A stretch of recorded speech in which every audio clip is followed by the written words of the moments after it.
Another year of esports racing kicks off for dozens of drivers competing in the Ultimate Digital Motorsports Challenge. Using the iRacing platform, Porsche Esports Sprint Challenge Canada will take a premier field of esports drivers across 8 rounds in the virtual world, competing for prizes and putting on a show for a global audience. This is round number 1 of Porsche Esports Sprint Challenge Canada from Circuit Gilles Villeneuve in Montreal, Canada. Hi, everybody. I'm Kyle Heyer, joined by DJ Clark. And DJ, welcome aboard. We got Finney DeCuna at the controls behind the scenes tonight. Very, very excited to be back for our 3rd season with this group, DJ. Big prizes this season and partnership with the Porsche Centers across the nation of Canada to set up for a fantastically talented grid that's going to put on some great racing all season long. Yeah, you are not wrong there, Kyle. And if last year was any indication, we are going to have some very fierce and frenetic action up and down through the field. And I personally can't think of a better way to get things started here than by being at the Circuit Gilles Villeneuve, one of my personal favorite tracks, not only on the iRacing service, but in real life. And as we set these Porsche Cup cars loose on them, it's going to be some pretty fantastic racing action tonight. Big prizes this season, and Porsche is offering a 2-day program for the Porsche Track Experience for the first place in the Drivers' Championship, as well as a Tag Heuer connected watch, a Bose Quiet Comfort earbud set, a Porsche Motorsport seating, Porsche Motorsport jacket, and a Porsche Motorsport hoodie, and many, many more things valued well into the thousands of dollars. Second place in the Drivers' Championship receives a prize package that includes some of those Bose goodies as well, some Porsche swag, and some iRacing credit contribution. Third place will receive a prize packet that includes some of those things as well, also prized deep into the thousands. This is a fantastic prizing bucket here, DJ, but let's talk a little bit about the changes this season. Porsche really wanted to engage their Porsche centers across the nation. We've got the Porsche Center Calgary, downtown Toronto, Edmonton, Halifax, Kelowna, Langley, Lausanne, London, Mark Motors, Markham, North Toronto, Oakville, Prestige, Quebec, Richmond, Rive-Sud, Saskatchewan, Vancouver, Vaughan, Victoria, and Winnipeg, all represented here with either employees from those Porsche centers or hired guns, DJ. So it's going to be a fantastic event to kick off the first of our 8 rounds. Yeah, it certainly is, and I love the style that they've really put in place here, using those Porsche centers as sort of the hub to grab these teams around and to be able to put them together. It's going to make for some very interesting action out on track, and we are very, very grateful to them to be doing it. Some new names coming into the fold, as well as some old names from last year that we're used to seeing, so should be good action tonight.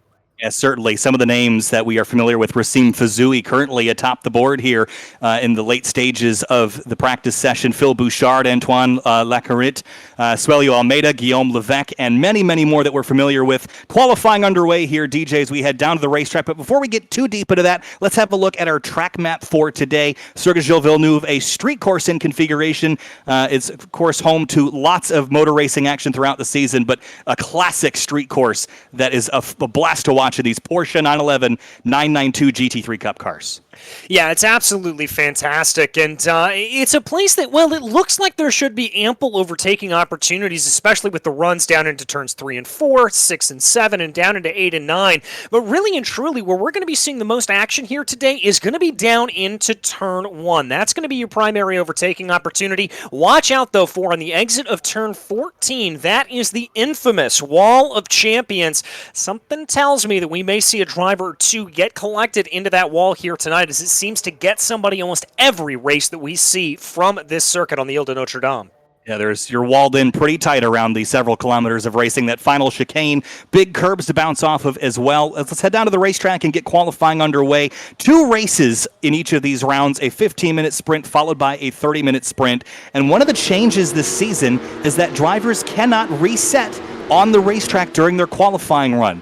They can only get a fresh set of tires and a fresh race car when they drive back to pit lane, pull into their stall, request a new vehicle with that function in iRacing, and get back on the racetrack. So this is really going to force you to be pretty precise in qualifying, I'd say, DJ. You don't just get to make a mistake, restart, and go again. You have to drive all the way back around to the pits and go. So I think we'll see drivers try to get a lot of track time tonight and just stay on track and maybe burn some fuel off to go a little bit quicker. Yeah, I think that's completely and totally right, Kyle. And I also think the other thing that drivers are going to have to watch out for is we watch Juliano Romagnolo there having almost a little bit of an issue coming down into turn one. The other thing they're going to have to watch out for is, as opposed to last year where we had those two classes of cars, obviously the 992 Cup cars as well as the GT4 model, we're all in a single model out here tonight. And that means no traction control, no ABS in any of these cars. We talked about it ad nauseum last year about how difficult that is in this machinery. I think it's going to cause some real problems here for these drivers. It certainly could. We talk about Circuit Gilles Villeneuve as having some very high-speed straightaways, and you're braking from about 160, 170 miles an hour down to about 50, going down through gears. You got a sequential gearbox, but you mentioned the lack of ABS. These cars with the weight kind of over the rear tires mostly, see a little bit of contact there for provisional pole sitter Phil Bouchard. The biggest challenge is how much brake bias you're sending to the rear of the car, because you want to lean on the weight in the back as much as you can to get effective braking. But what that can do is lock up those rear tires, and you can end up going for a spin. It is a challenging race car, but a rewarding one to drive at the limit. Yeah, it certainly is. And just thinking about that brake bias there, it's a little bit of a strange thing when we deal with the rear engine, rear wheel drive layout of these Porsches. That you want to be able to put as much weight into the back as possible. As you said, that braking pressure there. But when you lock up those rear tires, it's not like what we're sort of traditionally seeing out of locking up, where you have the front tires lock and you just sort of skid off and go straight. If you lock the rear tires, that means a spin. That means contact with the wall more than likely around this straight circuit. So drivers are going to have to be on their toes, make sure they don't make that mistake, because it could be very detrimental, not only to their qualifying, as you talked about, but through their races, through either of the ones we have tonight. There's a good look at Matt Adams. He was the champion of the first season of the Porsche Esports Sprint Challenge Canada in the GT4 category. Was running up in the pro category, the gold class, last season in the championship, and didn't have quite as much success. But we've changed the format for 2023, DJ. We have gone from two classes with the 992 GT3 Cup car and the Porsche 718 Cayman GT4 Club Sport MR back to a single class format. So everyone's running the same car, the same machinery. And for Matt Adams, this is a great opportunity, I think, to be on a level playing field with everybody on the racetrack. And right now, sitting on provisional pole for the moment with 12 minutes to go in qualifying, a 1:35.605. That is his best time, and that's about a tenth quicker than second place Phil Bouchard, who was up front almost persistently last season. Yeah, he certainly would, but let's look back there at that order from second all the way to about fifth place position. We are talking about mere hundredths of a second separating Bouchard from Lacquerite, Levesque, and Legier. Very, very close running there, just hundredths of a second in between all of them. So I think that's certainly going to be something to watch out for. This field is very, very close. As you said, single-make cars out on circuit, so that is going to mean that everybody is going to be running in very close proximity to one another, and I'm not really seeing a gap that's going to indicate that anybody's going to be able to run away with this. No, certainly not, especially with the short sprint races we have, 15 minutes and then 30 minutes. That's similar to the format we ran last season, and no one is really going to run away with anything. This is the best of the best in Canadian esports in the iRacing platform. And a big thanks also to Tag Heuer and Bose for putting up the prizing here. You see them on the top of the screen and on the top right of the screen. Couldn't do it without them, and of course Porsche for putting this whole thing on, Porsche Canada. This is a really cool opportunity for drivers, and for these competitors, they were selected on merit in a qualifying competition based on their lap time. So really impressive stuff by all these drivers to get into this, and I think it just goes to show, DJ, how high the level of competition is, that we still see the same players 3 seasons in, for the most part, towards the top of the board, because they keep putting in the effort to be at the top step of the podium every round we do. Well, that's the thing that we hear time in and time out as we talk to these drivers in post-race interviews, is it all comes down to that preparatory work. All of the hours put in on the sim, just running around here, putting down those testing laps, putting down those practice laps. That is what separates the good drivers from the great drivers. And you see all of the drivers in the grid here, obviously logging hour upon hour in the sim to make sure they're ready. So Leo Almeida there showing off a little bit of that preparation as he is able to handle turns 8 and 9 absolutely expertly, and now he's going to bring his way down into the hairpin that makes up turn 10. Yeah, really good run to put him up into P3 for now. We'll see if he can improve on it, though. Almeida, another driver that was up towards the front a lot last season. He's on the Porsche Center Markham team, paired with Alex Ellis, which that combination in particular is going to be very, very stout. Alex Ellis, another driver we've seen in the championship in the past, almost exclusively at the front. There he is right now. But right now, it doesn't look like he's really found a lot of success in qualifying down in P29, DJ, so some work to do for the team car for the Markham Porsche Center. Yeah, he's about 1.9 seconds off the pace there, and Ellis is probably going to find a little bit more time here, I would have to imagine, as indeed we actually take a look here. I take a look, rather, at some of his sector times. It looks like he's able to pick up a couple of personal bests. I wouldn't be surprised if we see Alex work his way up into about the top 15 by the time this is done, as we know there's plenty of speed to be had underneath the wheel of that number 5. So we've mentioned some new names or some old names rather, that have been running season after season with us. Some of the new names that I'm noticing, how about up inside the top 10? Brody Goebel in the number 69, P8 right now, and he is inside the top 10. Another new driver, you have to look all the way back to, I think, 15th place, Simon Terrio, to find another new competitor. So Brody Goebel really kind of throwing some punches here in qualifying in that number 69 car. As far as his team, he's with the Vancouver Porsche Center, paired up with Josh Manalo and Riley Siebert, which those team cars, I think, are running behind him at the moment. So Goebel really carrying the flag for their team so far. Yeah, and you see him there, clearly not on a hot lap as he's just weaving back and forth. I think Goebel just came out of pit lane, probably trying to put a little bit more heat into those tires. It's about 80 degrees Fahrenheit out on track right now, so a little bit on the chilly side here for racing temperatures, and you're going to have to put a little bit of work in to make sure those tires and, crucially, those brakes are up to temperature by the time you start on that first flying lap, because diving down into turn 1, we talked about it being a great overtaking opportunity, but it's also a very heavy braking zone, and you do not want to have any risk of those tires or brakes locking up on you down into that corner. Yeah, we've talked about the braking a little bit, DJ, but one thing we haven't mentioned yet is that this is a fixed setup series, so the setup has been created by the series. It's designed to be a little bit on edge and have the cars move around a little bit, so everyone's working with the same digital equipment here. You can play with brake bias, but in this car, you're going to set it as far rearward as you can control it so that you've got all four wheels really committing the most of their grip possible to braking and slowing this car down. I think so much of this race is going to be won on the brakes and then getting out of the corners here, especially as we head into the hairpin at the tail end of the lap. That leads on to perhaps the longest straightaway and maybe the best passing opportunity at this track into that chicane. But we always talk about the chicane as not being a place where you can run through it. You have to run to it. You can't go in there side by side and at least come out the other side in one piece.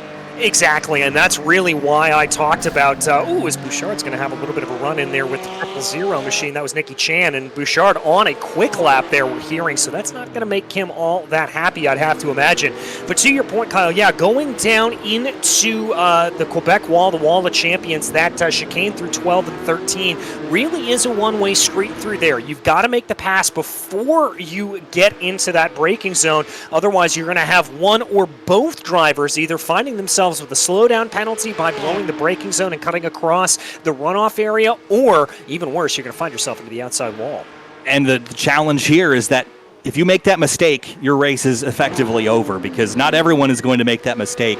You have to be nearly perfect. We've seen that season after season, that the drivers that are persistently near the front really don't make mistakes, and if they do, they're small ones. So missing the chicane would be catastrophic for someone's efforts today to run up towards the front. We do have 2 sprint races, so if you have a bad race, you have the opportunity to come back in the second race, the slightly longer race, but you're going to have to pass more cars. And this is not an easy place on the schedule to pass, I must add. Of course, Circuit Gilles Villeneuve, a great racetrack, but it is not necessarily going to be as easy to pass here as it will be at perhaps round number 3 when we head to Sebring on March 30th, maybe Road America on May 4th, or even Canadian Tire Motorsport Park on May 22nd. All places that are known for having really drafty straightaways and pretty open passing zones. Well, let's not forget, when we talk about great passing opportunities, I've got circled April 13th, the race at the Red Bull Ring in Spielberg. That's going to be one where we're going to see a lot of drafting taking place back and forth among these drivers. But as for today, we ride on board here with Ian Gagnon-Renault in 11th place right now, about, let's call it a 10th or so off of Alec Bergeron there, up ahead of him. Try to crack into the top 10. Gagnon-Renault going to be hoping to be able to get that draft off of the cars in front of him. That looks like Nicolas Michel up there up in front.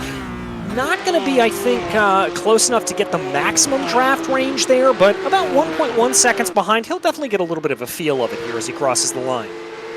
And Ian Gagnon-Renault across the start-finish line in that number 18, a 1:35.877, and it's currently puts him up into P7 at the moment. Provisional pole held by the number 21 with a 1:35.499, just about a 10th quicker than Matt Adams, and then a further 10th back to Phil Bouchard, Racine Fizui, and Suelio Almeida in the number 3. So that's your top 5 at the moment. Etienne Leger, Ian Gagnon-Renault, Guillaume Levesque, Giuliano Romagnolo, and Brody Goebel wrap up your top 10 for now, but still about 4 minutes to go, and that could translate to about 2 to 3 laps for these competitors, so they're going to try to put in their last flyers here before we set the grid for race number 1.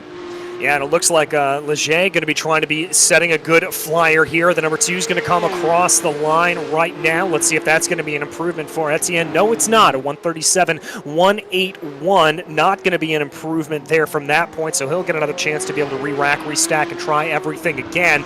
Looks like he's got some clear track in front of him, and this is a little bit of the tale of two circuits that we're going to be talking about over the course of the race. The first half of this lap here, Kyle, you don't want to be running in dirty air. You do not want to have a car in front of you because you want to get the maximum effect of downforce off through these corners. But once you get onto the back straightaway, down the Casino Straight, that's where you want that draft to come into play because it's just going to suck you right up behind the driver in front.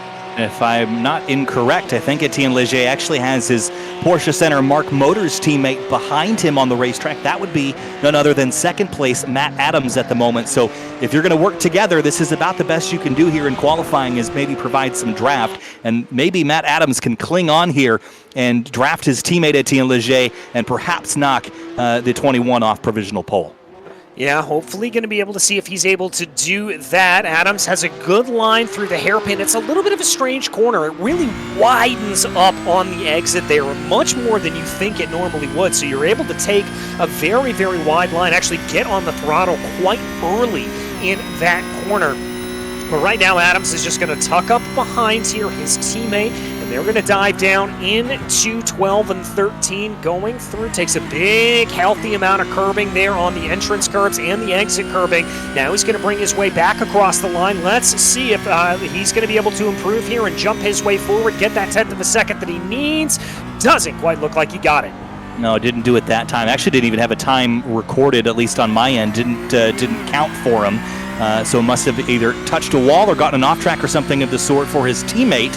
It was about 2 seconds slower, so I think they were setting up perhaps for a flying lap this time through, but you can see Matt Adams now chasing Etienne Leger, but Etienne's got traffic ahead, so that could slow them up and impact this final run and what will be their final run, perhaps to the checkered flag. I think they might get one more go at. No, they won't, because this is a heat format session, so the qualifying will conclude as soon as the timer runs out at the top of the screen, the Tag Heuer timer there.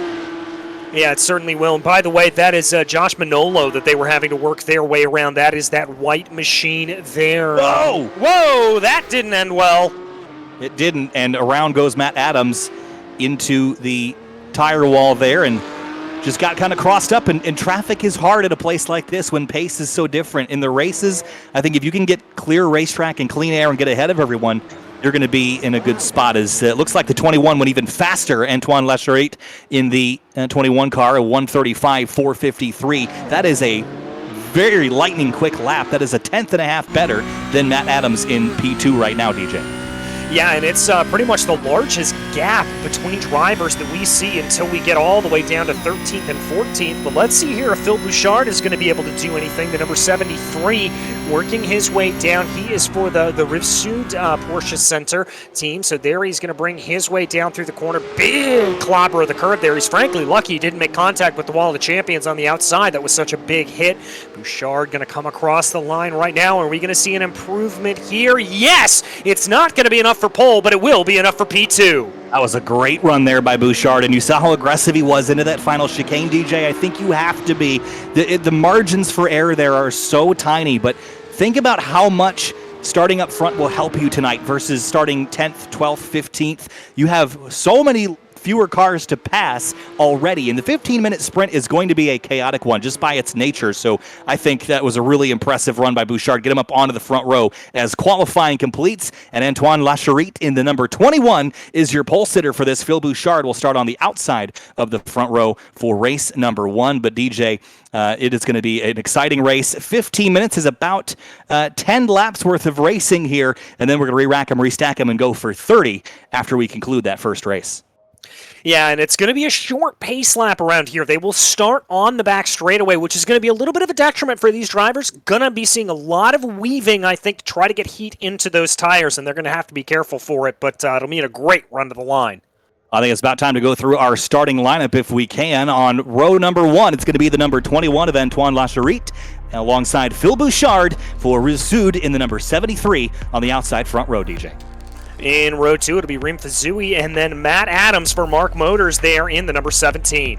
In row number 3, it's Ian Ganol Renault for North Toronto and Suelio Almeida for Markham Porsche Center. He starts 6th. It's going to be a Mark Motors number 7 there for Etienne Leger, and then Guillaume Levesque will line up in P8. Starting in row 5 on the inside, Alex Bergeron in the number 12 out of Quebec, and Giuliano Romagnolo for the Oakville Porsche Center. He starts 10th. Josh Manolo lines up in P11 with one of our newcomers there, Brody Goebel, going to be lining up in P12. Yeah, really good run for Goebel there. Gregory Hobson in for the Halifax Porsche Center starts 13th. 14th place, Blake Townend for the Winnipeg Group.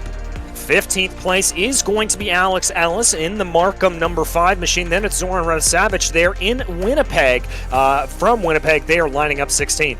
P17 is Justin Ream in the number 7 car for the Calgary Porsche Center. Simon Theriault out of the Victoria Porsche Center, 18th in the 89 car.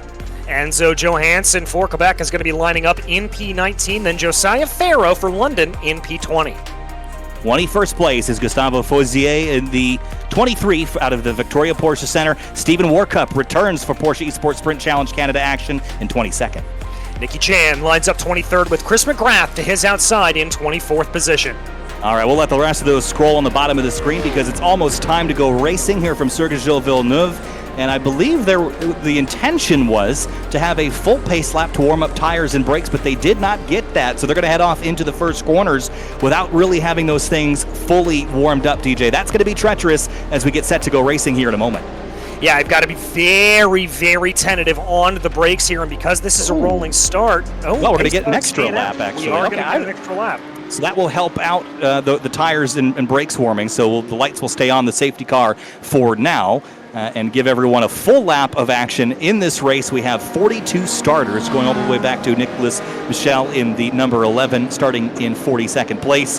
And we'll get a couple more moments to go around through the rest of the field. But relatively nice day here in Montreal, Canada. You'll see the population there, about 1.7 million people here in Montreal. This track built as configured in 1978. Of course, it's a street circuit here, 4.3 kilometers and about 12 corners worth of turns here, 14 rather, with those extra chicanes. And of course, this racetrack known and named after Gilles Villeneuve, who was the first winner of the Canadian Grand Prix here at Circuit Gilles Villeneuve. Yeah, certainly was one of Canada's most beloved sons there, and certainly this track very, very indicative of his talent and skill to be able to run around here.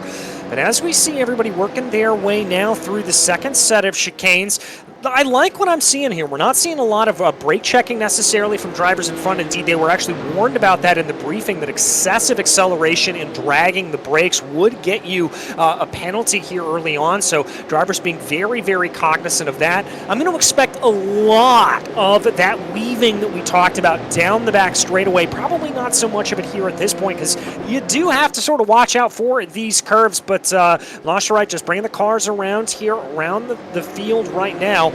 I'm going to be a little bit worried, though, Kyle. With 42 cars in the grid, I think by the time the green flag flies, we may have a few that are still working their way through 12 and 13, and that could be a very treacherous start. Almost certainly we're going to have cars navigating that chicane still, and it's going to be interesting to see how they handle it back there. 15 minutes is our race distance for this first event. We'll have our second race right after that. It'll be a 30-minute race, and this is go, go, go time. You have to be aggressive because everyone else is going to be. There are big prizes on the line, thousands of dollars worth of prizes from Porsche, from Tag Heuer, from Bose. And again, thanks for joining us here on the Porsche Twitch channel for all of it. Round one of the 2023 Porsche Esports Sprint Challenge Canada. Again, I'm Kyle Heuer, joined by DJ Clark and Finney DeCuna behind the scenes as we head down the straightaway towards the chicane. And right now, DJ, this is when you get the butterflies here, especially for those that are new to this championship. A little bit of weaving in the background there as everyone gets lined up for the start. And what you've got to do as a racing driver, Kyle, is quiet those butterflies, focus on the loud pedal, and get ready to go. Here we go. There is a start zone that the drivers will have to adhere to. It's a little bit a ways down the straightaway here, so we're about ready to go racing from Circuit Gilles Villeneuve for the 2023 Porsche Esports Sprint Challenge Canada. Green flag flies, and we're underway in Porsche Esports competition in Canada. Down into turn one, here they go. The 21 leads the way in, clobbers the curbs as they head to turn two, DJ. Looks like through the rest of the field, we're going to be a little bit too wide there from about fourth on back. A little bit of brake smoke coming down into the corner, but it looks like the whole field able to get through nice and cleanly. Nice strong start for Lacherit in the number 21 through the first chicane. Racine Fazui got a really strong start as well. He is in second place, and Phil Bouchard back to third. Matt Adams, Ian Ganol Renault, the first sector through and complete so far. Nice clean start, clean getaway, and now the focus is moving forward. Nice move in the back there from Juliano Romagnolo. That was a very, very heads-up way to be able to get his way by Alex Bergeron. He's going to be able to pick up P9, and now he's going to have him sight set on Guillaume Levesque. There's the 55 car we've got our eyes on now. Giuliano Romagnolo for the Oakville Porsche Center, clobbering the curbs here. Right behind him, you see Bergeron in the number 12 in the red car, the red and black, heading towards that hairpin at the end of the lap. And this is a great passing opportunity, but on lap number one, you see one car dive out. That's the number 15 car going deep into the hairpin to try to grab an overtake there. I almost wonder if that wasn't intentionally, just got a little out of himself on the brakes there, DJ. Yeah, I think so. That's Gregory Hovsen, by the way, and it looks like there he was a little bit squirrely coming off of the corner as well, but we're now going to run into a nice little triangle here. That's going to be Hovsen, Goebel, and I believe Ellis there behind as well. Justin Ream thinking about getting involved there. Going to be too wide coming down into 12 and 13, sort themselves out, and they get through the wall of champions. Yeah, and Alex Ellis, again, we'd expect him to drive forward. Didn't really qualify perhaps where we expected. He's currently P15. There's Justin Ream in 13th place with the Calgary Porsche Center into turn number one. Alex Ellis charging from behind, trying to get an overtake done on the number 69 of Brody Goebel, who has gone backwards pretty quickly in this opening lap. He's learning the ways of the Porsche Esports Sprint Challenge Canada crew. They are aggressive. Yeah, they certainly are. As you said, Ream up 4, Goebel down 2. It's certainly starting to play itself out. We continue to ride on forward with Alex Ellis right now for that Markham Porsche Center as they work their way through the sweeping turn 5. This is one of the hardest braking zones on the entire circuit. You've got to very quickly unload the steering wheel and immediately hop on the brakes. Everybody able to get through it nice and easy here in this sprint race, but I wouldn't be surprised if we see an incident there a little bit later on. And actually, speaking of incidents, we've so far been pretty lucky to not really see any, which just goes to show how talented this group is. We were out on board with Guillaume Levesque chasing Etienne Leger, but so far they've kept it nice and clean and green. For a 15-minute sprint race, this is remarkable, DJ. Even with the talent level we're seeing, it's so easy to get too aggressive, to step outside of the bounds of grip and end up in trouble there as Ellis gets by another one in the backdrop there and moves up a spot. Yeah, it looks like they're going to start moving their way around, and now here's where that draft is going to come into play. Now for Ellis here, I wonder if that's going to be Goebel there behind him. He may think about a little bit of a move coming down into turn 12, and I'll tell you what, Ellis is thinking the same thing. He's going to go defensive to try to cut that off, but it looks like it's going to be no luck there for Goebel. He'll have to stay back down in P15. And it's really hard to follow someone into that chicane into turn number 12 because you can't really see. These cars, of course, they've got wide hips, and when you're following into a corner like that, you need to have visibility. Here comes a lunge up the inside from the 12 of Bergeron, and he's got some overlap here, but has to do the crossover at the exit of 2 now to get a run. This is a tricky place to make a pass, but if you can get the overlap done, then you can kind of slice and dice through the middle sector here. Yeah, and you've got to be very careful about that overlap. It's pretty easy to defend. You park the car a little bit on the apex. Somebody kicking up a little bit of dirt there, I think, making contact coming out of turn 4. That's just going to be a little bit of a scrape on the side of the car. We're going to jump back down in the order a little bit more. That's the 379 machine right there. That's Chris McGrath for North Toronto. This is back down in 20th right now. And trying to work his way forward, as you mentioned, P20, chasing Stephen Workup in the number 4. Workup last season was running in the Porsche 718 Cayman GT4 Club Sport MR. So this is a step up in horsepower, a step up in aero, a step up in grip, and maybe a step up in challenge as well for Stephen. So he's doing a great job right now as we watch a battle for 7th place with Guillaume Levesque and the number 2 of Etienne Leger. And that's exactly what I was talking about a little bit earlier. You saw Leger sort of taking that traditional line, really letting the car run out at corner exit, where in contrast to that, Levesque holding down to the inside, trying to be able to take the narrower line from point A to point B. It looked like it sort of equalized here at this point. Oh, but Leger going across the curves there, that's going to be a slowdown penalty, and Levesque's going to get that position easily. Yeah, this is one of the things I told you about, is that if you make a mistake like that, it will bite you. So Leger is going to drop down a couple spots. Let's have a look here at what happened. You see the pop out of line there into turn number 12, and does that spook Leger? He just misses the corner, bumps across the curbs, and it's a big slowdown, DJ. It's going to cost him some spots, and it's just really difficult to bounce back from that.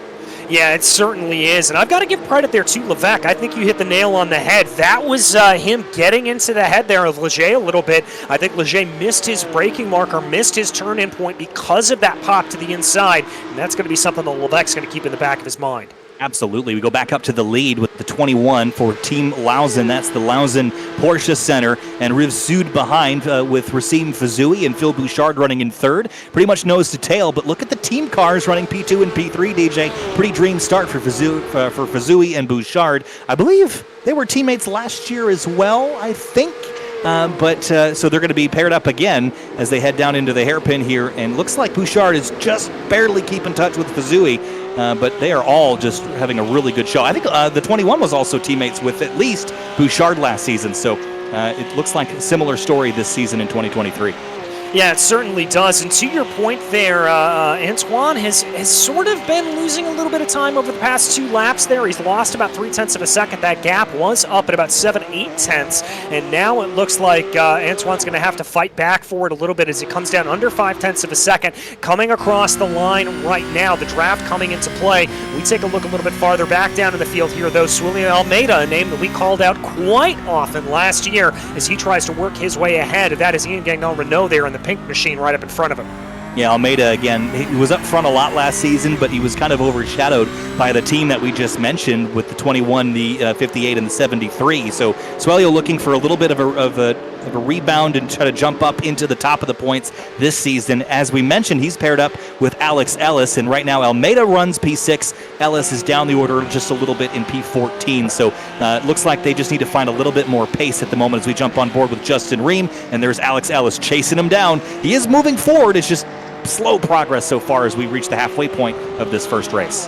Yeah, and I think if you really want to try to gain some more positions here, you have got to be in full attack mode here at this point. If you are one of these drivers, if you are Ellis, if you are Ream, you have got to push. We have seen what can happen if you force a mistake out of the driver in front of you. I don't think you necessarily need to be aggressive and chucking your car down to the inside, but take a leaf here out of Guillaume Levesque's book. Poke your nose down to the inside. Try to see if you can get just a little bit of an error out of those cars in front of you. Now, here's a name that is, in a bit of a trouble here. There's Andrew Caron, started 36th. Right now, he's 22nd. He's come up a lot of positions from where he started, up 14. But DJ, this is not typical Andrew Caron. He was almost always at the front of the field, starting up front. Not sure what happened in qualifying for him, but he is certainly fighting an uphill battle, though he's doing a great job so far.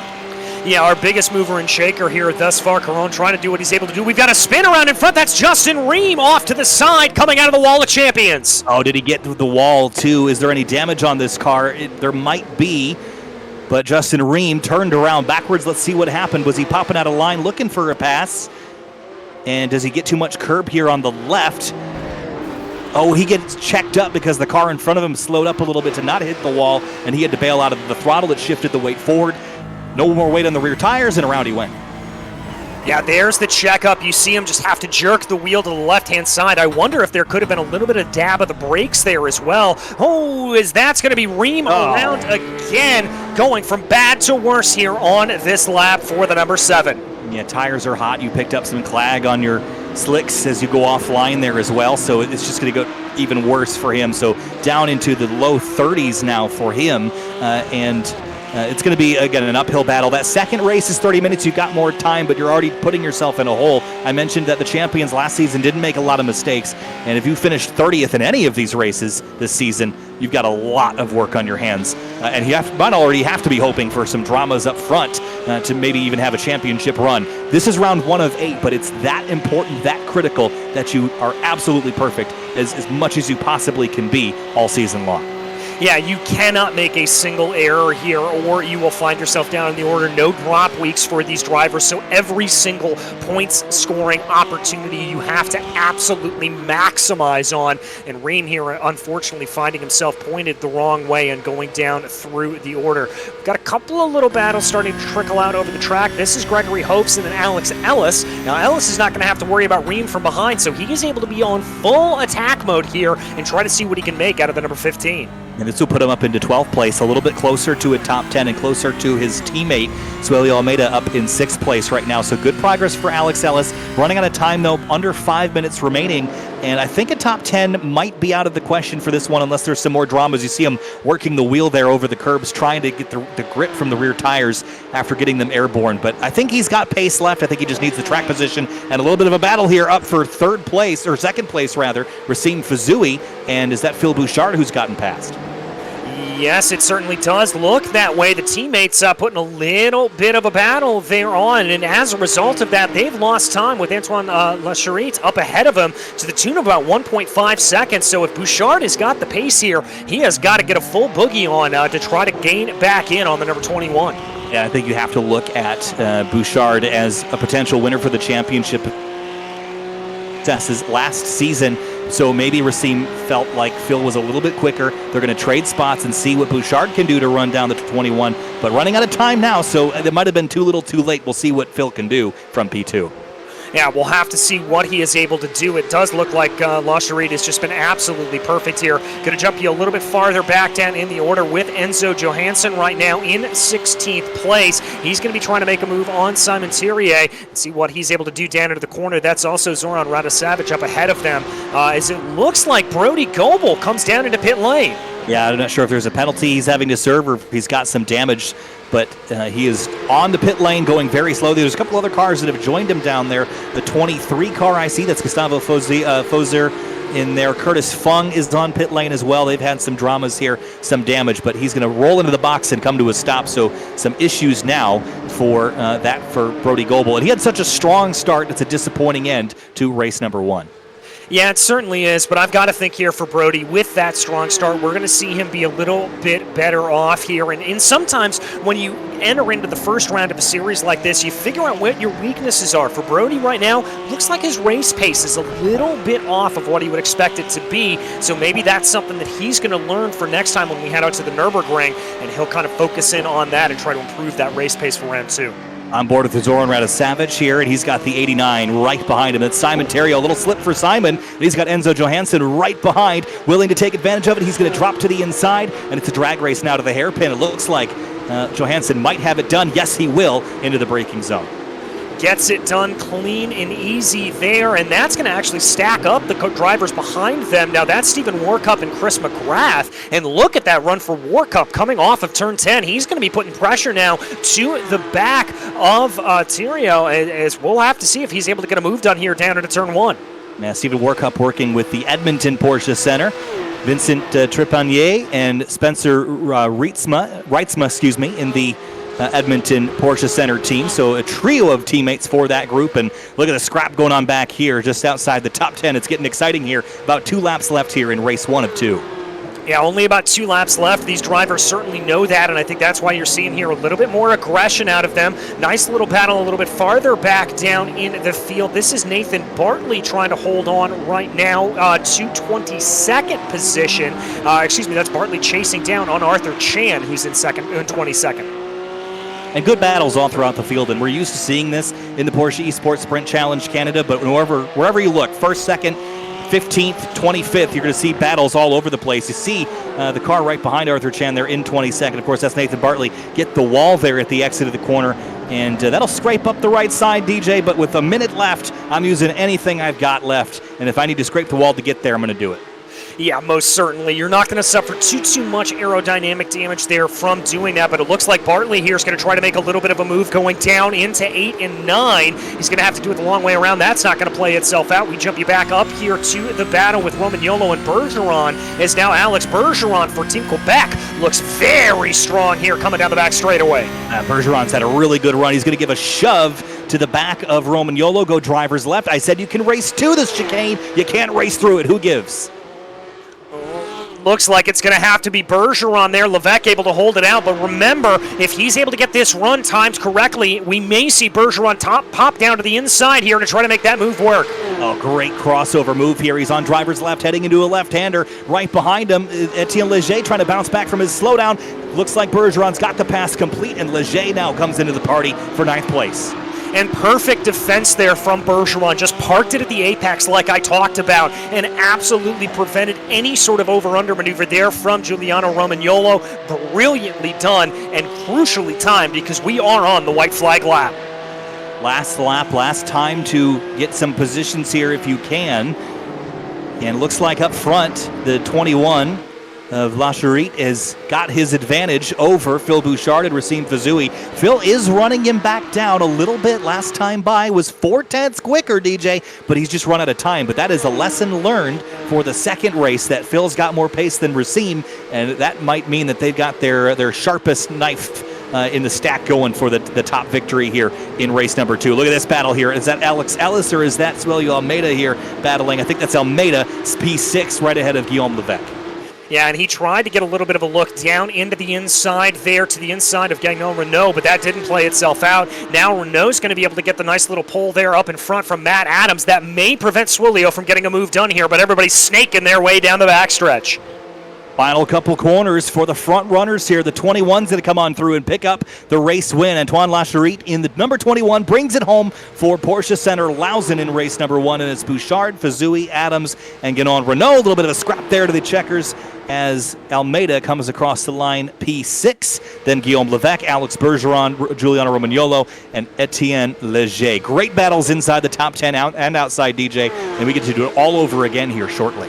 We get to do it all over again and extend it out a little bit longer. And I think when we get into that 30-minute race, you're going to see drivers maybe being a little bit more cautious early on, just trying to hold back a little bit to make sure they don't make any of those silly mistakes that'll cost them. But I'll tell you what, some pretty clean and great racing here from all of these drivers. Let's see if we can get a conversation here just with Phil Bouchard. I think he'd be an interesting one to chat with to see what kind of pace he's got. We do reverse grid for that second race. So we'll pull in Phil Bouchard from Riv Sud and chat with him real quick. Phil Bouchard, Kyle Heyer from SimTV. Got a copy? Yes, of course, I do. Hey Phil, good to hear from you again. You had such a great season last time around, starting things off really, really well here for race number 1. P2, looked like you swapped with your teammate there about halfway through the race. You found some pace on Antoine. Do you think you can beat him in race number 2? Oh, of course I can beat him. Racine made a mistake, kind of locked up the front wheel, so kind of decided to swap to try and not lose some time to Antoine, but it was too far ahead that I could catch him in the sprint race, so we'll see in the feature now. All right, Phil, we're going to let you go, get back to work. Thanks so much for chatting, and good luck to you in race number 2. All right, thanks, guys.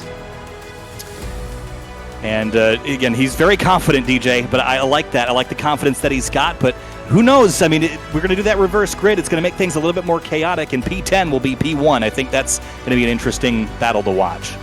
Yeah, it's going to be very interesting to see what some of these faster drivers who find themselves up at the pointy end of the field are able to do now that things switch around. It's going to change their calculus a little bit. You're going to have to fight to get your way through, and especially if we look at those drivers up at the front, Lacherit there, prime among them, he is going to have to fight and contend with dirty air. That's not something we've seen him have to run with before, so we will have to see just how he's able to handle that. And we've got Antoine now, race 1 winner with us. Antoine, congratulations. Race 1 complete. You are a race winner in the Porsche Esports Sprint Challenge Canada again. How do you feel about race number 2 coming from 10th? Mixed feeling, to be honest. It's a track that is very hard to pass, so looking forward to it. I'm gonna try to be optimistic and make my way up to the field. All right, good luck to you. We'll talk to you later. Thank you. All right, that is your race winner from race 1, and we can get ready for race number 2 here in a moment. The session will advance, and we'll get kicking for our 30-minute race. Different dynamic here in this race, DJ. It's not quite so frantic. It's going to be about 20 laps versus the 10 we just did. That allows you to slow things down a little bit and maybe plan some things. And if I'm Antoine, I'm definitely concerned about Phil Bouchard finding some pace. I think it's going to be an interesting battle to watch them charge their way through that top 10. But also, in really 20th place, we've got a couple drivers charging through the field to keep our eyes on. We mentioned Andrew Caron, so still lots of eyes on many of the drivers we're familiar with from last season. Yeah, most certainly. Corona is the one that I have really circled on here. The other one that I'm going to kind of keep my eye on, Stephen Warcup. We talked about him a little bit in the number 4 machine. He'll have some good speed to try to put on and get his way back up through the field. The other one that if you're looking for something to be able to cheer for in this 30-minute race, watch out for the number 7. Starting off in 32nd place, that's going to be Justin Ream. We saw those 2 errors out of Ream, but he is a very speedy driver, and he is going to be one to check out. And right behind him, to the inside, will be Brody Goebel, the number 69, rebounding from whatever issue he had in that first race. Got a long way to go. We'll see what his true pace is now, though. Again, he qualified very well, but kind of slid backwards. Now starting 33rd in this one. We'll see how fast he really is in that number 69. Look at the size of that grid. It is absolutely fantastic to see how stacked this grid is for the Porsche Esports Sprint Challenge Canada. Again, a big thank you to Tag Heuer and Bose for supporting this series and for Porsche for putting this on. Pace car is rolling. The safety car will looks like it's got the lights on, so we'll do another full pace lap before we turn them loose.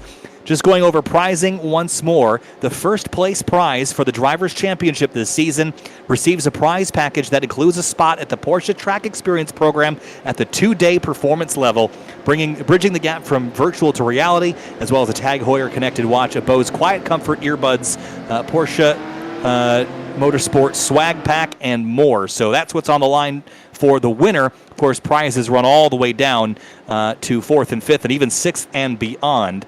6th through 20th even receive a prize package as well. So really good stuff, DJ, and the butterfly is still fluttering here for race number 2, I'm sure.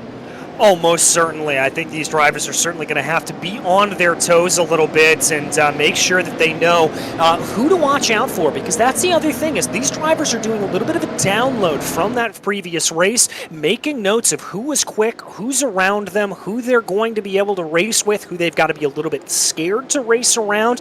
They're going to be making mental notes about that as they work their way around on this pace lap, and that's all going to come to bear over the course of this 30-minute race. Yeah, at this level, usually you're focused on building a setup and you're going to put hours and hours of time into perfecting getting the car set up the perfect way. But in this series with a fixed setup, you don't really have that to focus on. You can only focus on improving your driving and focusing on other people and figuring out where they are good. So I like that you bring up this analysis, because that's all you really can focus on. You can't drive their car, but you can figure out what they're doing different than you, and maybe you can find an advantage to beat them later. Exactly. You've got to figure out where they're fast, where they're slow, and try to take advantage of those slow moments. You see a little bit of a bobble coming down into the hairpin, you take advantage of it. You recognize it. It's all about that next level thinking that the best drivers are able to do, and that's exactly what we're going to be seeing from all of these 42 drivers, because they are the best that Canada has to offer. Temperature going into the tires and the brakes right now, weaving and braking and getting these cars set up to go. These Porsche 911 GT3 Cups, the 992 generation cars. What a fantastic piece of machinery. 500 plus horsepower from those rear wheels, rear engine layout. Of course, they have the option to run electronics in the real world that give you anti-lock braking and traction control, but here in iRacing, this is the motorsport purest configuration. No traction control, no ABS. This is how the car is here in iRacing. It really brings out the true skill of these drivers, and we're going to get to see them go race for 30 minutes this time, and this is for all the marbles. This will be the conclusion of our broadcast tonight. At the end of this show, we'll talk to our top three and head on now or next week, I should say, to the Nürburgring for our second round of the Porsche Esports Sprint Challenge Canada. DJ, final thoughts here before we go green. Play it careful down into turns 1 and 2. You don't want to throw your race away, but if you see an opportunity, certainly look for it and try to go for it here early on.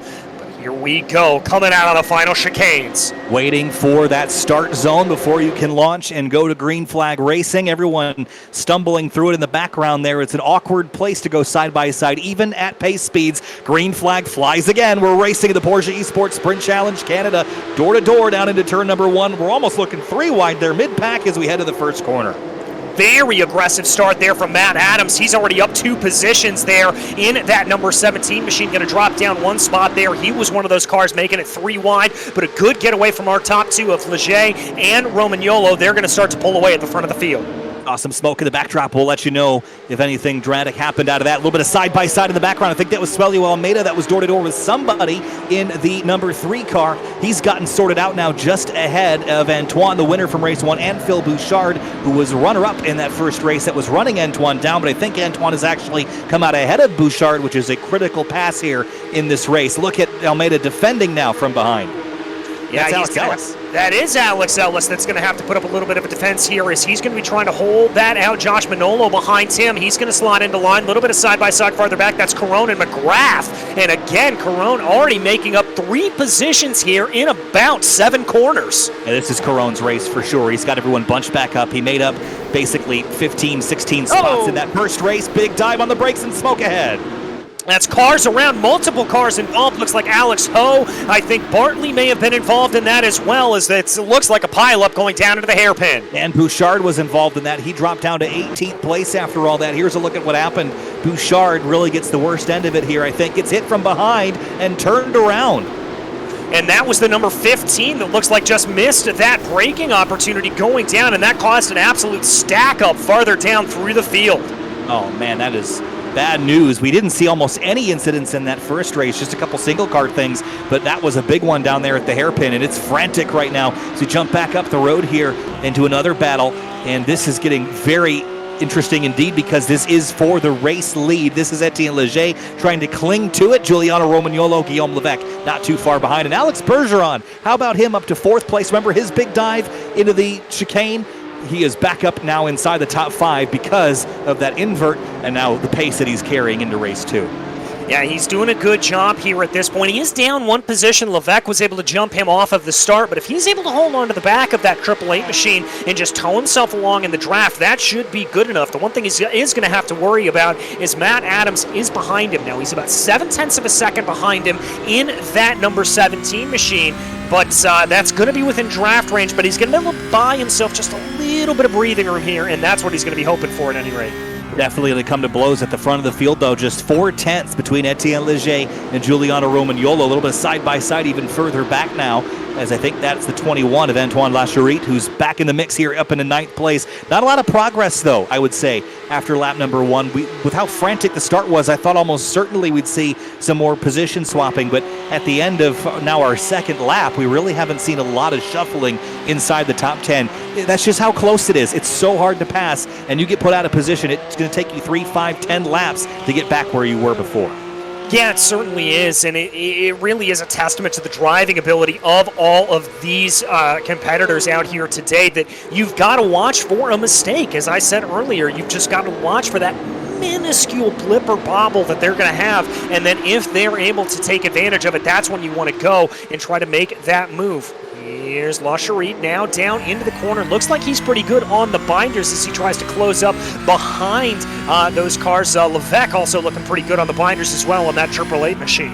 Yeah, Levesque chasing down Romagnolo here. I wonder, we saw Guillaume Levesque get up into the front a couple of times last season. Does he have the pace to run down Etienne Leger? Etienne has spent a couple of seasons in the Porsche 718 Cayman GT4 Club Sport MR back when it was a 2-class competition. Now up in the 911 992 GT3 Cup car and holding on to the lead very, very well in this start. We look back a little bit further here in the field, and that is the 3 Suelio Almeida, Racim Fizui behind. That is 7th, 8th, 9th. Antoine's back there. Alex Ellis is back up in the mix, and Ellis has had a great race 1 and great start to race 2, moving up inside the top 10.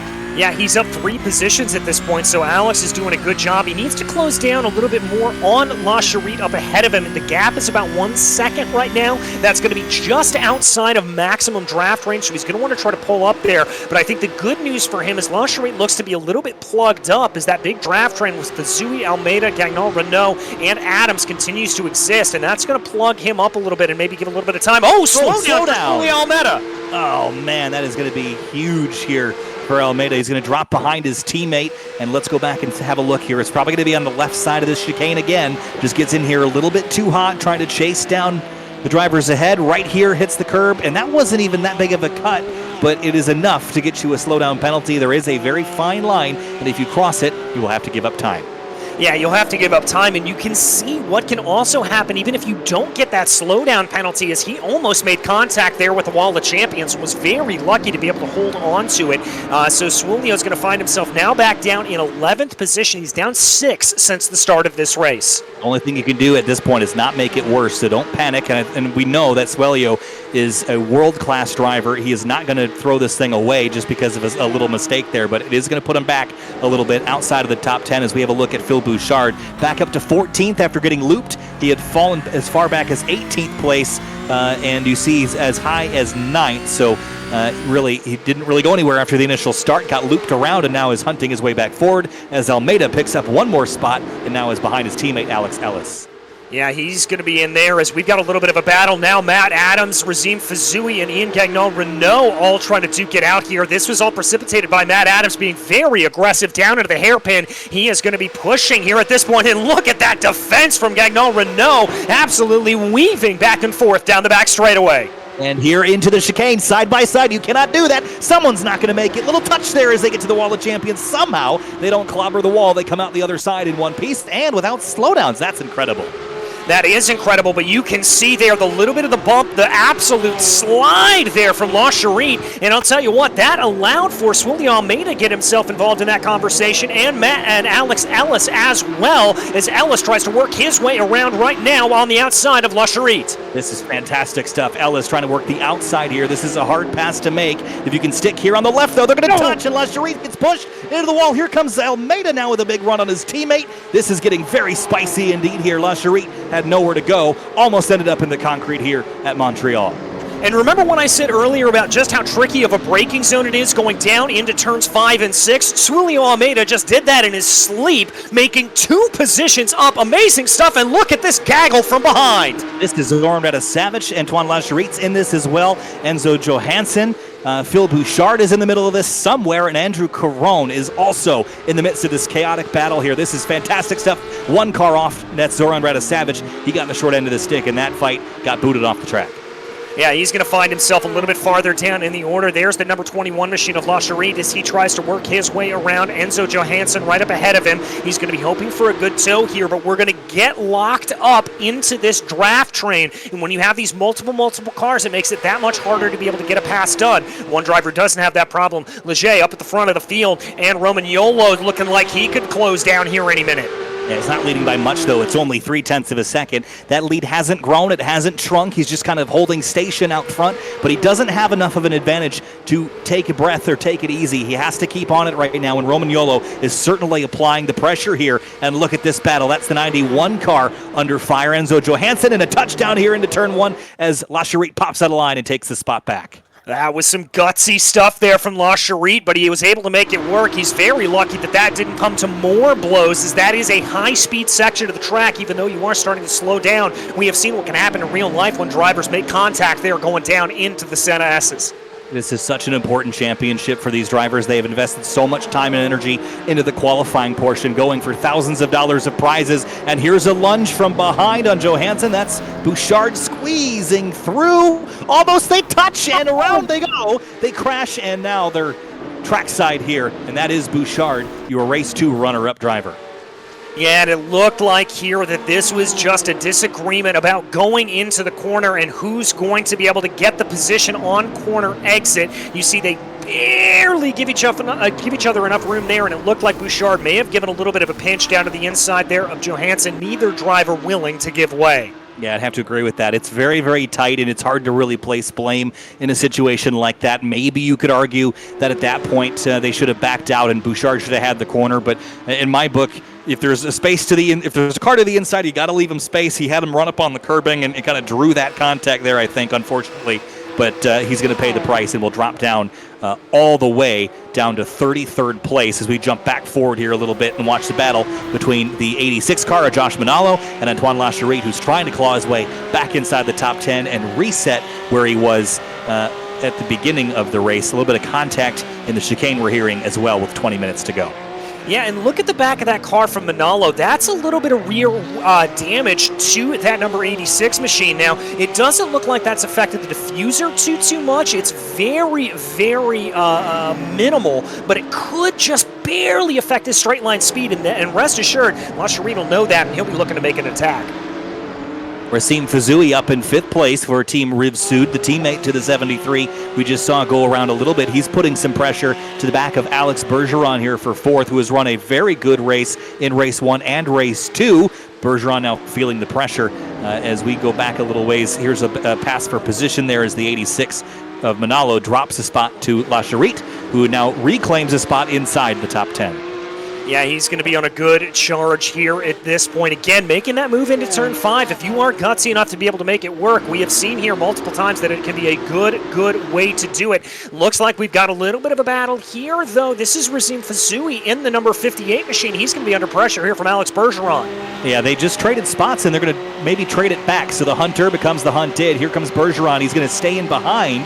I think that was a smart move. I think he knows Racine is a little bit quicker at this stage. Maybe he can get the 58 to go run down Guillaume Levesque, maybe put some pressure on that 888 and open the door for Bergeron to make another pass. I don't think they were going to go anywhere the ordering that they were, so let's try a different order. Despite them not being teammates, you still certainly can work together or at least facilitate that kind of operation.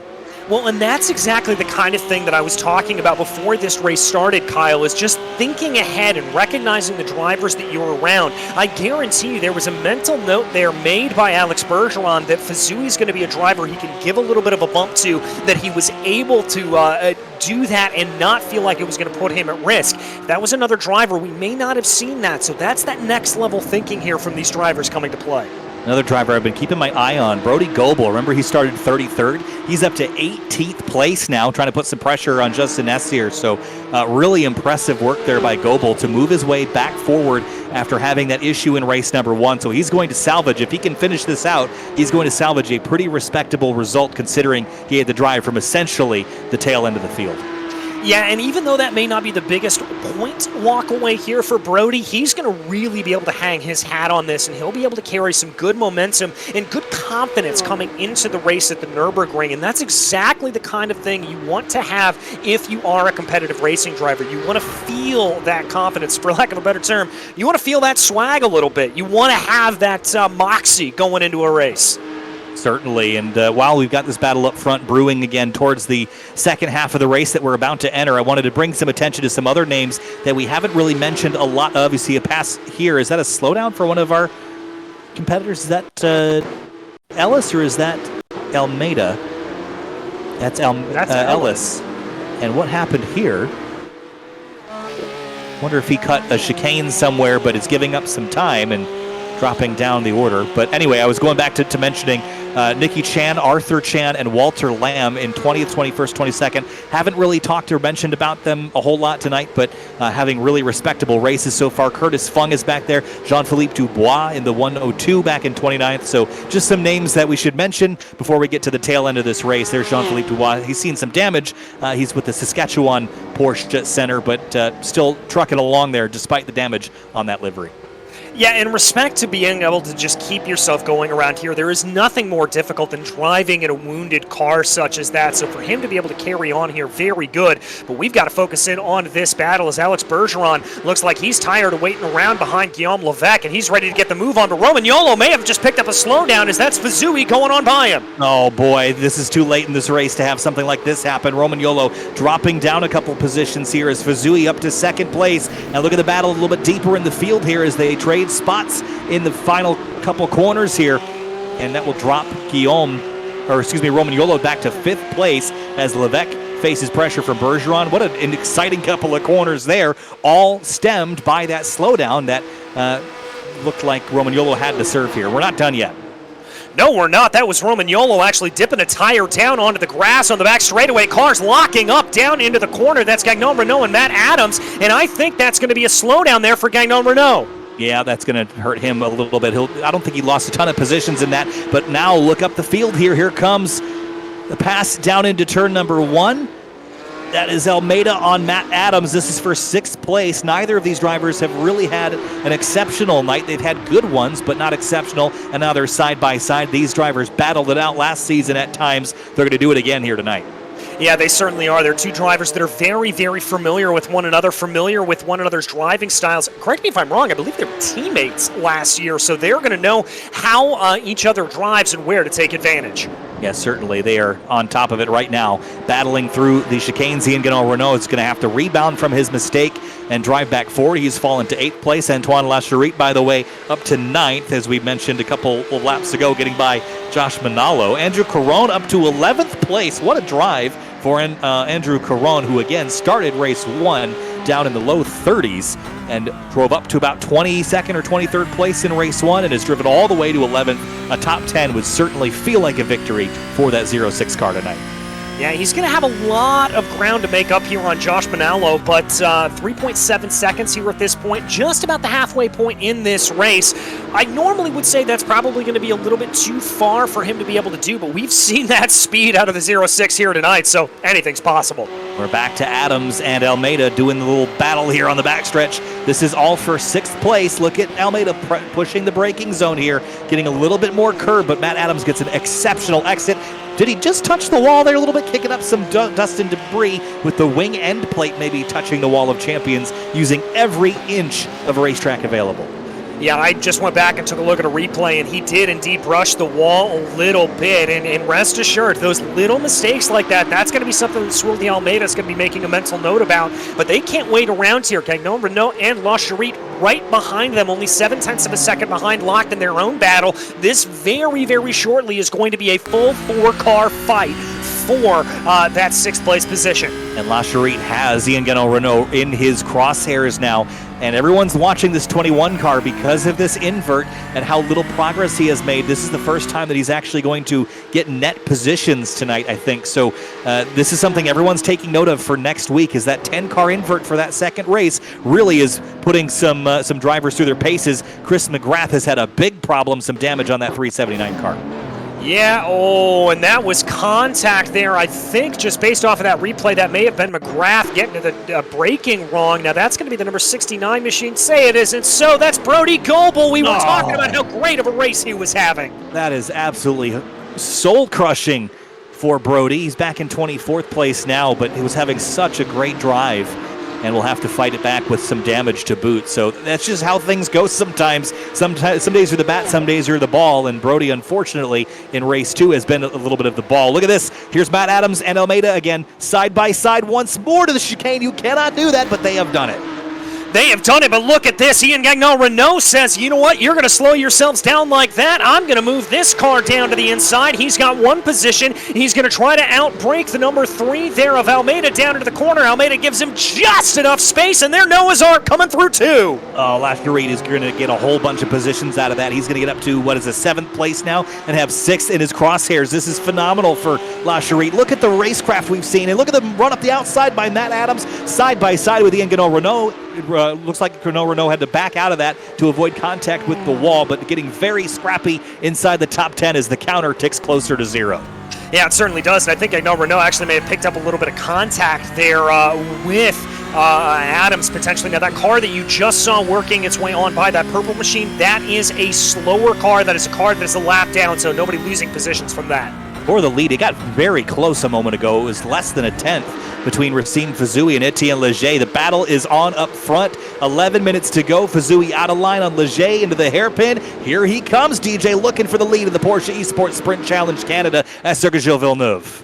Elbows out there from Fizui, just trying to force Leger offline. That's exactly what he was able to do, but I think Leger is able to get a little bit of a better run here down the back straightaway. Now using a little bit of the side draft is Racine Fizui. I think Leger actually just backed off of it there. That is some good next-level thinking from Etienne. Yeah, you're not going to go through there side-by-side successfully, I guess, unless your name's Suelio Almeida and Matt Adams, but he backed out. Second's good enough for now. We're, again, thinking long-term, big picture here, racing by Etienne Leger. Very, very smart. Racine Fizui grabs a spot as we jump back to that battle with Antoine Lacherit, Matt Adams, Ian Ganol-Renault, and more. This is going to get interesting into turn one. Adams on the outside. If he can hold this, he'll have the inside and keep that position from Ian Ganol-Renault. That's exactly what he was able to do. Just knew how the track was going to switch back there on him and was certainly able to make that work. Matt Adams now thinking about a little bit of a move down into the inside there of Lacherit. Not able to make it play. They work their way down through 3 and 4 cleanly. One of those cars, I think that may have been Leger, kicking up a little bit of dirt, making contact with the outside wall, but he's able to hold everything together. Just making sure the track's got some paint on hand to recover and make sure everything stays shiny and put some marks on it for them to go out there and paint after the fact. Under 10 minutes remaining. Racine Fizui has the lead. He's extending it on Etienne Leger, but now Guillaume Levesque sees that number 2 getting larger and larger out the windshield. He himself has his mirrors full of Alex Bergeron, and Giuliano Romagnolo is certainly hungry to get back to where he was running before. So I think this battle for second is about to be 4 cars deep.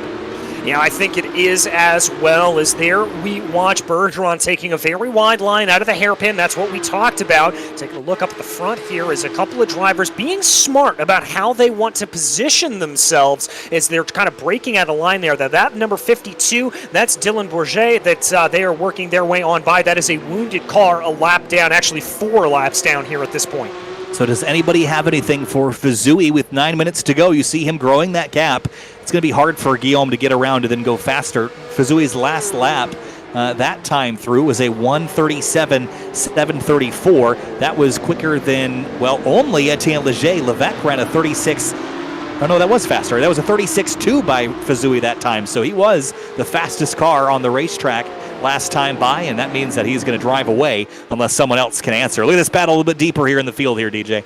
Yeah, this is Curtis Fung there in the number 10, trying to be able to hold off for 24th place position. He's going to be able to get that ahead of Justin Nassier, and he's going to be able to hold on to that for now. Josiah Farrow running in 25th, and there's that snaking and weaving I talked about. Everybody just trying to find a little bit of draft here. Yeah, weaving might not do a lot. It just makes you feel better that the guy behind you isn't going to get as much draft. The draft in these cars is significant, but it's not necessarily going to really be a factor on a straightaway as short as the front straight, certainly on the straightaway leading to the chicane and the Wall of Champions, but everybody using all the tools in their toolbox to stay ahead of the other. As we go to 17th place, Nicky Chan. Behind Nicky, we've got Arthur Chan, Arnaud Genest in the 312, and Gustavo Fozer in the number 23. All these cars battling just outside the top 15, but still scrapping nonetheless. Yeah, and another shout out here to that Porsche up ahead of the 23, Arnaud Genet. Some pretty hefty damage there on the front of that car. Now, because these cars are rear-engined, you're not going to have any engine damage there, but you are going to recognize a little bit of that damage when it comes to the suspension. And so the fact that he's able to keep things going around here is very, very impressive, but he's actually going to give a little bit of a love tap up ahead to Arthur Chan in front of him. Did you see the brake rotors glowing on these cars? Yep. The rear brakes glowing more than the fronts with how much brake bias these things have cranked in them. I think it'll let you go down to the 50 or so % mark, which is a ton of rear brake. Here's Zoran Radosavich battling, I think, is that Giovanni Romano in the 3? No, that's the 4 of War Cup now for the Edmonton Porsche Center. Sailing off into turn 1, taking a very shallow entry here, maybe to set up for the exit of turn 2, but a good little scrap inside the top 15. Yeah, Warcup looked at a little bit of an over-under there, but just wasn't able to get traction off of the line. He's going to have to stay in line here. If he's able to get a good run out of 4, we may see him get a pass into 5, but he's going to bobble it there just a little bit. Now his only going to hope here is going to be that slower car of Dylan Bourget up ahead of him. If that slows down the 34, no, Bourget being a good gentleman there, getting out of the way, letting these drivers continue on in their battle. I've been really impressed tonight from the conduct of basically everybody here. Lead lap cars, lap down cars, they've done an incredible job. The series has done an incredible job giving everyone the guidelines and what's fair, what's not, and everyone has been adhering to those things tonight. We've had minimal incidents despite the level of competition and the number of cars on this very tight, twisty track. Very impressed with all the drivers and competitors and stewards tonight, and series organizers are really impressive for a show. Not quite done yet, though. Just under 6 minutes to go. Battle for 6th is on. Antoine Lacherit, race 1 winner, running down Suelio Almeida. He's going to have the overspeed here going down into the final chicane. You can see the big clobber of the curves there that both drivers take. Now let's see if Lacherit's able to get just enough of a draft to maybe think down to the inside here of Suelio. No, I think Suelio is going to be able to have the run going down into turn 1. 5 minutes left on the clock, so not a whole lot of time here left for these drivers to go. Slide! And that's Matt Adams off course at turn number 2, and that is going to be a big deficit for the positions for Matt Adams, who is running up inside the top 10. He's going to drop out of it now, and this is a rare mistake by Matt Adams here. Just gets into the grass on the right, DJ, and it just will not stop. Yeah, he just went in a hair too deep. May have gotten onto the throttle a little bit early coming through the corner. Oh, and Adams, I think we're hearing word that he may have just hit the wall as well. Yeah, it would add insult to injury here, right here at the exit of the chicane. Ooh, that was a pretty big hit there, too. I don't think it'll cost him any more positions, but certainly it's not going to make the car handle any better. Of course, that's going to drop Matt Adams down to 11th place. It wasn't quite as catastrophic as I thought it was going to be, but certainly not going to be an easy top 10 like he had lined up. No, it certainly won't be. As we take a look back at your leader of the race, Razim Fazouhi, he has just put on the afterburners here in the last 5 to 10 minutes. He has absolutely pulled a gap on Etienne Leger. 1.9 seconds here as they run. Fazouhi is checked out. Yeah, he has certainly got this thing lined up for victory. We all know it's not over till it's over, but no one is going faster than Razim Fazouhi right now. And that is alarm bells for everyone, DJ, because we've seen how tricky track position has been to get tonight. So the pace up front, I think, is really a true indicative pace. We didn't see Antoine Lacherit run away by that much. We did see Razim Fazouhi do that, though. So maybe we should be looking at this 58 car as really our championship hopeful right out of the gate. We have a long way to go, though, as we go jump back to a battle here. This one is for 6th place, and that's Lacherit, your race 1 winner, and Suelio Almeida holding on to 6th. Yeah, we're going to see here Lacherit. If I were him, I would just kind of wait a little bit to try to make this move. No need to force anything here at this point. He knows he's going to be walking away with good points with that race 1 win, and I guarantee you here, he was involved in that conversation for the championship last time around. He's thinking big picture here. He is thinking about raising that crown at the end of the season and doesn't want to throw it all away here with the silly move. Yeah, there's so many drivers up inside the top 10 that we recognize from previous seasons, from prior seasons. They know the formula to win. The series has changed season to season and the format has adjusted, but they know that going fast is not the only way to win this championship. You have to be fast, you have to be consistent, and those two things are sometimes mutually exclusive. So we'll see what happens here in the final couple laps, but Almeida just trying to cling to 6th place. Antoine Lacherit, I don't think he'll force it if he can't get there, but they're running out of laps, under 3 minutes to go. Yeah, running out of laps here, and that's the second time I've noticed from Lacherit just a little bit of a bobble coming out of the hairpin, coming out of turn 10. The rear end just not fully compliant, and I think that's just some rear tire wear that is frankly expected here with no traction control on these cars. Even if you are as good as possible, you're still going to be spinning the rear tires ever so slightly, but even more concerning there, that was Suelio Almeida making a little bit of contact with the outside wall. Is this a move for Lacherit? Here we go side by side, though. This is farther back down in the field. Ellis able to get by Retta Savage. Yeah, that's his teammate. That's Almeida's teammate, Alex Ellis, dealing with Hovsen now for 12th place. A little bit of a scrap going on just outside the top 10. Again, we haven't seen Ellis's pace be quite what his teammates has been, but this time he's going to get 11th place, or 12th place rather, from Greg, and he'll pass the Halifax Porsche Center car and bring his Markham Porsche Center car up into P12 here with 1 minute and 48 left. Yeah, and again, great defense there for the number 5 after making the pass down into turn 1. You saw how he really just parked that car at the apex, slowed down the speed, and that prevented any sort of crossover attempt from Hovsen.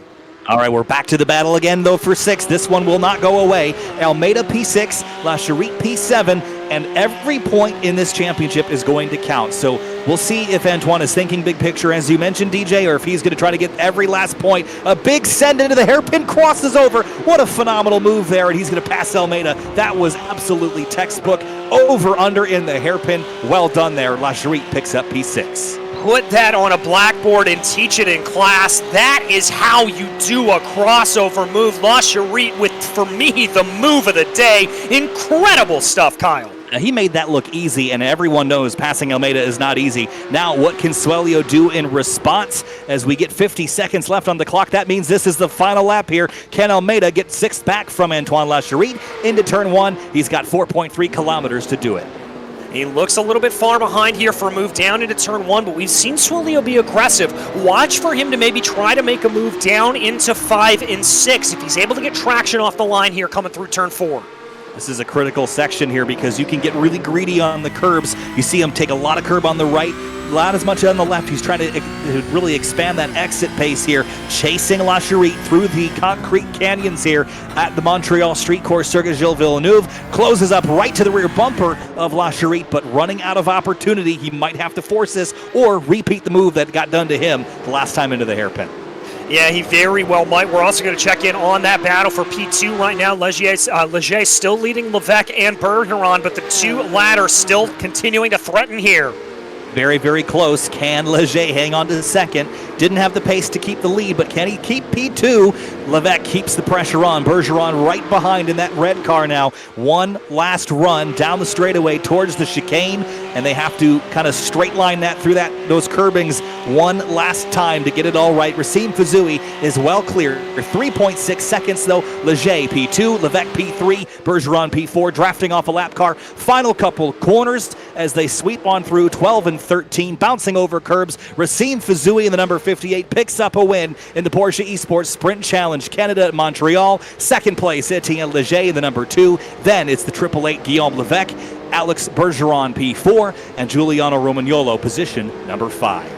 And let's give some credit here in sixth place. Antoine La Cherie able to get a fantastic run. He was able to hold off the attacks there from Suelio Almeida. And unless my math is wrong, which, let's be honest, I'm a commentator, it very well could be, I think La Cherie's going to walk away here with the championship lead. I think so. Again, it's going to be interesting because there were some other cars, Guillaume Levesque, for example, that were up inside the top 10 and both spin in the last corner. That's the 000 car, gets absolutely body slammed by I think that was the 369 that came in there. Couple cars sweeping and diving through, but last couple corners, and that was a disaster for the 000 car. Yeah, the absolute worst way to end that lap here is that 000 of Nicky Chan. He's going to be locked in a little bit of a battle here with Arthur Chan as they come down into that final chicane sequence. We talked earlier, Kyle, that you can't go too wide through there. Oh, that looked like a little bit of ghost contact to me. Yep, and we always talk about netcode and things of the sort. For those that aren't familiar with the iRacing platform or online racing in general, netcode is essentially prediction of where the car is going to be in a couple milliseconds, because it is impossible to get data with no lag or no transfer. It's just, that's the reality. It's going to take some time. So iRacing makes a prediction. Sometimes it's a little bit wrong and you get contact where the cars don't actually touch. There's Racine Fizui celebrating, doing the burnouts down there. But what a job well done by Racine Fizui. Got the lead with a little bit of assistance there from the number 2. Leger left the throttle, but Racine just drove away. He did not waste that opportunity to get clear racetrack.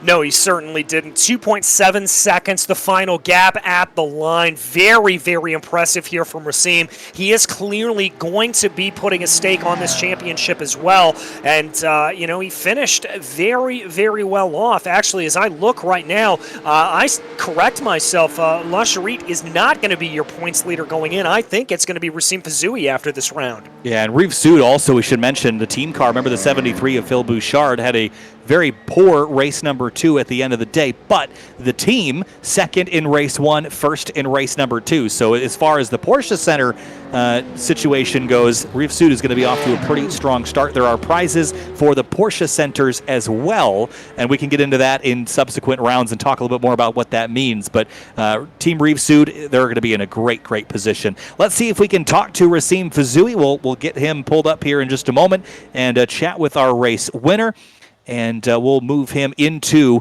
the waiting room and then pull him up in. Racim Fizui, the race 2 winner of the Porsche Esports Sprint Challenge Canada. We'll look at our results on screen, but Racim, you did an absolutely fantastic job. Pulled away with the lead after getting by Etienne Leger and just never looked back. Take us through your drive up there in the number 58 for Reef Sud. Yes, sir. Hello, everyone. Hello, everyone watching. To begin with, I'll start with quali. Nerve-wracking because I don't race this car often, and I wish I had more laps because I didn't really get a nice feel of what the car would do where. It's really easy to go in offline practice and bank laps and repeat, but once you're thrown in the water, you gotta know how to swim. You gotta be second nature. So I learned how to swim today. Nice top 3 alongside Phil. Got the jump at the start, very good start at the sprint. Was catching Antoine, but out of talent, I locked up the front left, and yeah, that was P3, and then we swapped positions for the reverse grid, and very safe start. Unfortunate for Phil, I don't know what happened. I have to go check. Because we wanted to make points, obviously. And then once I saw Phil turn around and I saw Antoine behind me, I was like, okay, well, I just got to keep him behind me and then try to make positions forwards. I saw the gap and the pace ahead, and I was like, man, I'm fast. So I just sent it. I have my spotter. I want to thank Gordy much for being here with me. Yeah, that was the race. Feels good. Off to a really strong start, Racim. So congratulations. Enjoy it. Soak it in. We head to the Nürburgring for the next round. How do you feel about round number 2? I love that track, and I'll put more practice. So I hope I can do even better than I did today. And let's hope that we can find a way to strategize team racing, because it's really hectic out here. But it creates drama. It creates fun. That's what the series wanted. It makes some people happy. It makes some people not happy. For me, I had a blast going through the field, and I want to thank all the guys who it was clean racing. It was clear for racing. I want to apologize to who was in first. I think it was Etienne Leger for the sand. It wasn't a sand. It was a fake, but I faked too much and locked the rears. So thankfully for him, he avoided me at the hairpin. It was a bit aggressive, but all in all, pretty clean for the top 10 forward. Racim Fizui brings it home for Reef Sud in first place in race 2. Racim, thanks so much.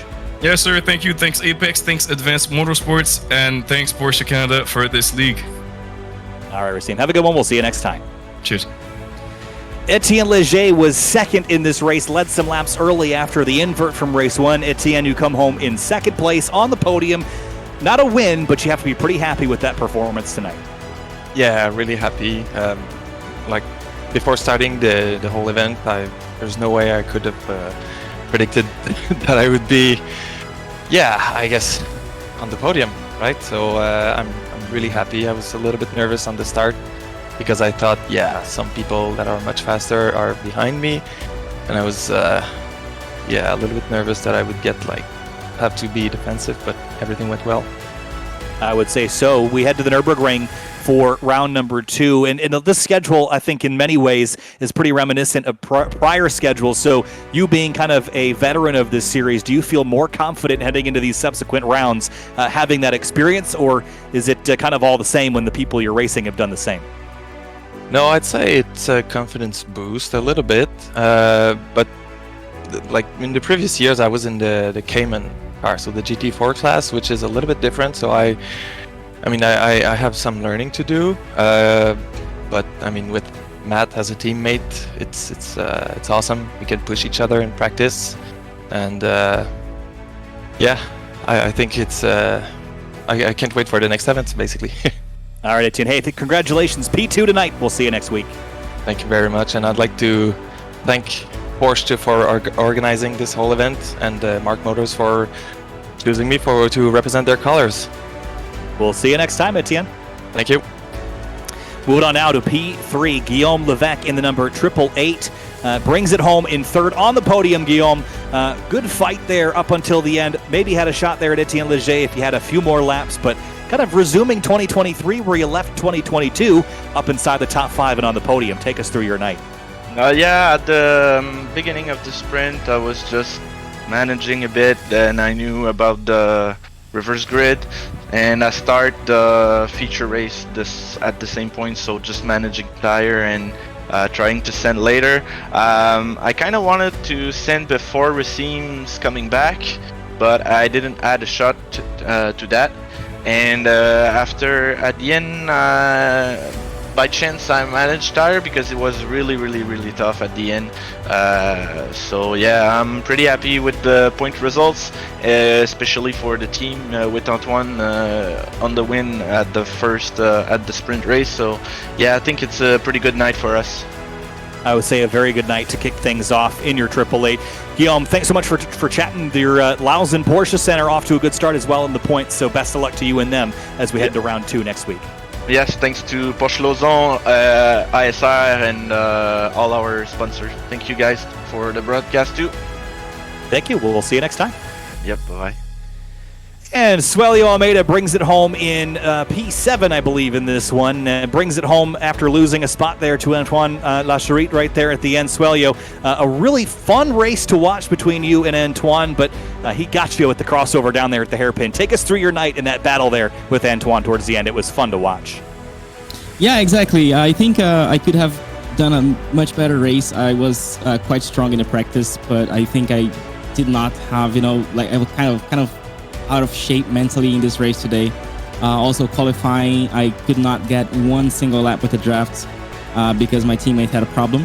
So getting a P5, I think, or 6 without the draft was pretty good. I was pretty satisfied with the pace there in quali, but I ended up not being able to, capitalize on the race. On the second race, I was doing kind of well until I got a slowdown, and that kind of ended my race in a way, because I was just trying to recover from that point on, and it didn't work out very well. But yeah, at least the first race you can kind of see more or less where everyone is, and now we have a nice reference on how strong the field is and how much practice we have to put in for the next round. Yeah, that'll be round number 2 at the Nürburgring. I've seen you talk a lot about staying relaxed behind the wheel and finding pace by kind of reducing the tension in your shoulders and your wrists and everything. Take me through that battle tonight with Antoine. Were you able to stay relaxed and calm even in the heat of battle like that? Indeed, yes. I think maybe too much. I found myself losing focus and thinking about other things, especially in that little braking zone there. I actually my schedule was completely off, and I did not eat, so I'm super hungry, and I lost focus. Just you blink wrong before one hard braking zone and you lose it. So that 1/10 of a second mistake there cost me the position. So it was just a lack of focus. I think I was doing well in terms of I was I don't know, just a little bit out of focus, honestly. That's the thing. And then we're gonna try to understand a little bit more the setup for the next race.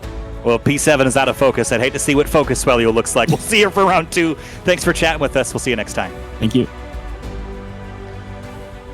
All right, guys, wrapping things up here from round number 1 for the Porsche Esports Sprint Challenge Canada.